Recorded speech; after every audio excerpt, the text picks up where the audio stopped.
जायचं होतं 5:30 वाजता काकडा आरतीला आणि पूजेला मंदिरात इच्छा होती, आवरून पण बसले होते, पण नाही गेले कारण की मी या ठिकाणी नवीन नाही म्हणता येणार.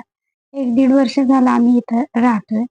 पण मी पश्चिम महाराष्ट्राची आणि राहते आता सध्या विदर्भात. त्यामुळे मला थोडं ऑकवर्ड वाटतं.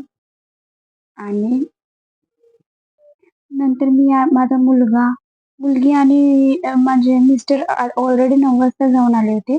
पण अ, परत एकदा माझ्यासोबत माझी मुलगी आणि मुलगा आम्ही तिघे जाऊन दर्शन घेऊन आलो. तिथे लहान मुलांची दिंडी आली होती. आमच्या घराच्या पाठीमागे एक शाळा आहे, तिथली दिंडी आली होती आणि तिथे इथले लोकलचे आमदार पण आले होते. मग थोडा वेळ मंदिरात तो कार्यक्रम चालला. तिथे थांबलो आणि नंतर आम्ही दर्शन घेऊन प्रसाद घेऊन घरी आलो. तर त्या मंदिरामधले काही फोटो सर्वांसाठी दर्शनासाठी मी इथे टाकत आहे.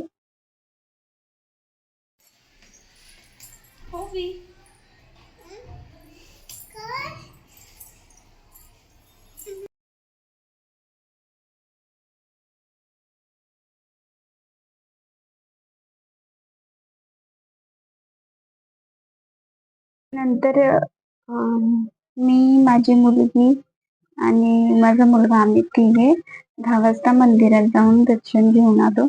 कधी-कधी मनाला थोडा वेळ दिला की बरं वाटतं. रामकृष्ण हरी. सर्वांना पुन्हा एकदा आषाढी एकादशीच्या शुभेच्छा.